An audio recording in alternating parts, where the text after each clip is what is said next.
যুগে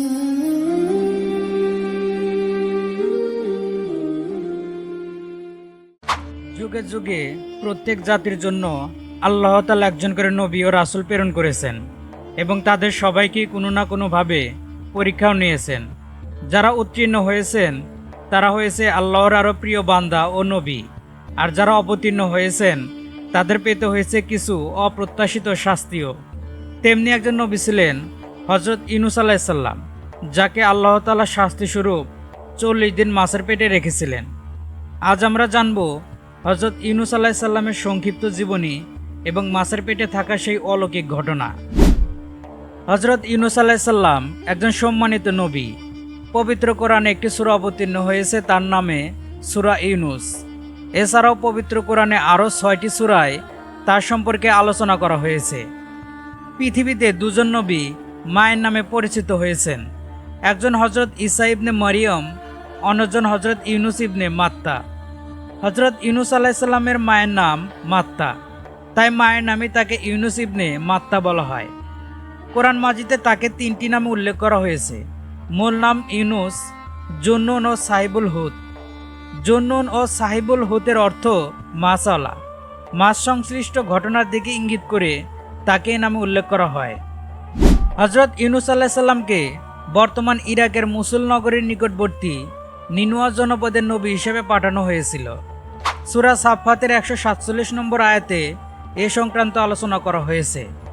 তিনি মুসলবাসীকে আল্লাহর পথে ডাকলেন, হেদায়েতের পথ প্রদর্শন করলেন, ঈমান ও সৎকর্মের প্রতি আহ্বান করলেন, আখিরাতের বিষয় সতর্ক করলেন, জাহান্নামের ভীতি প্রদর্শন করলেন এবং জান্নাতের নাজ নিয়ামতের কথা শোনালেন। কিন্তু তার সম্প্রদায়ের লোকজন অবাধ্যতা প্রদর্শন করল। একদিন দুদিন করে দীর্ঘদিন অতিবাহিত হয়ে গেল। হজরত ইউনূস আলাইহিস সালাম তাদের ঈমান সম্পর্কে কিছুটা হতাশ হয়ে পড়লেন এবং 3 দিনের মধ্যে আল্লাহর আযাব তাদের উপর নিপাতিত হচ্ছে বলে ঘোষণা দিয়ে নিজ এলাকা পরিত্যাগ করলেন। কিন্তু এলাকা পরিত্যাগ করার ক্ষেত্রে তিনি আল্লাহর নির্দেশের অপেক্ষা করেননি। এভাবে আল্লাহর নির্দেশের অপেক্ষা না করে নিজ উদ্যোগে বের হওয়াটা গুনাহ ছিল না, কিন্তু নবুয়তের শানের পরিপন্থী ছিল, যা আল্লাহ তাআলা পছন্দ করেননি। আল্লাহ তাআলা তার প্রিয় বান্দাদের এমন ছোটখাটো বিচ্যুতিতেও বড় ধরপাকড় করেন।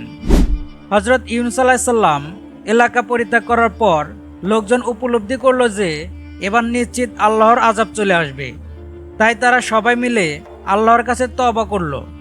লোকালয় ছেড়ে বনে চলে গেল, গবাদি পশু ও শিশুদেরকেও নিয়ে গেল। সেখানে সবাই কায় মনোবাক্যে আল্লাহর কাছে আশ্রয় ও ক্ষমা প্রার্থনা করলেন। তাদের খাঁটি তওবা ও কাকুতি মিনতির কারণে আল্লাহ তাদের উপর থেকে আযাব সরিয়ে নেন। এলাকা পরিত্যাগের পর হযরত ইউনূস আলাইহিস সালাম ভেবেছিলেন তার সম্প্রদায় হয়তো আল্লাহর আযাবে ধ্বংস হয়ে গেছে। তিনি কল্পনাও করতে পারেননি যে তারা তওবা করে আল্লাহর প্রতি ঈমান নিয়ে এসেছেন। ফলে তিনি যখন জানতে পারলেন তারা সবাই ঈমান নিয়ে এসেছে, একদিকেও বিস্মিত হলেন, অন্যদিকে ভীত সন্ত্রস্ত হলেন। ভীত হওয়ার কারণ ছিল তিনি তাদের বলেছিলেন 3 দিনের মধ্যে আল্লাহর আযাব আসবে, কিন্তু তাদের দোয়ার সেই কারণে আল্লাহর আযাব সরে গেছে।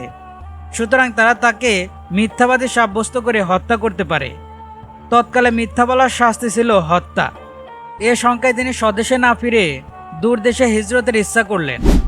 এই উদ্দেশ্যে মানুষ বোঝাই একটি নৌকায় চড়ে বসলেন। নৌকা মাঝ নদীতে পৌঁছা মাত্র প্রচণ্ড বেগে ঝড় তোফান শুরু হলো। বিশাল বিশাল ঢেউয়ের ধাক্কায় নৌকা ডুবে যাওয়ার উপক্রম হলো। অবস্থা বেগতিক দেখে মাঝিরা বলল, এখানে মালিকের অবাধ্যতা করে কেউ নৌকায় আহরণ করেছে। মাঝিদের বিশ্বাস ছিল কোনো অন্যায় কাজ করে কেউ নৌকায় আহরণ করলে এমন পরিস্থিতি তৈরি হয়। সুতরাং তারা বলল, এমন কেউ থাকলে তাকে নদীতে ফেলে দিতে হবে, তাহলে অন্য যাত্রীরা এই বিপদ থেকে রক্ষা পাবে। তখন যাত্রীদের মধ্যে লটারি দেওয়া হলো। লটারিতে হজরত ইউনূস আলাইহিস সালামের নাম এলো। 3 বার লটারি হলো, প্রতিবারই তার নামই বেরিয়ে এলো। হজরত ইউনূস আলাইহিস সালাম নদীতে ঝাঁপিয়ে পড়লেন। ইতিমধ্যে একটি বিশালদেহী মাছ এসে হজরত ইউনূস আলাইহিস সালামকে গিলে ফেলে। সেই মাছের প্রতি আল্লাহ তাআলার নির্দেশ ছিল হজরত ইউনূস আলাইহিস সালামের শরীরে যেন কোনো ক্ষতি না হয়। সে তার খাদ্য নয়, তার পেট কিছুদিনের জন্য তার বন্দিখানা মাত্র। মাছের পেটে গিয়ে তিনি একটি দোয়া পড়লেন, আল্লাহর কাছে আশ্রয় চাইলেন, ক্ষমা প্রার্থনা করলেন। তিনি বললেন, লা ইলাহা ইল্লা আনতা সুবহানাকা ইন্নী কুনতুম মিনাজ জালিমিন। অর্থাৎ, হে আল্লাহ, আপনি ছাড়া আমার কোনো ইলাহা নেই, আপনি চিরপবিত্র, নিশ্চয় আমি নিজের উপর জুলুম করে ফেলেছি। এই দুয়ার বরকতে মাছের পেট থেকে আল্লাহ তাআলা তাকে মুক্তি দেন, নতুবা মাছের পেটই তার সমাধি হতো। আল্লাহ তাআলা বলেন, যদি ইউনুস আল্লাহর তাসবিহ পাঠ না করতেন তবে তাকে কিয়ামত দিবস পর্যন্ত মাছের পেটই থাকতে হতো।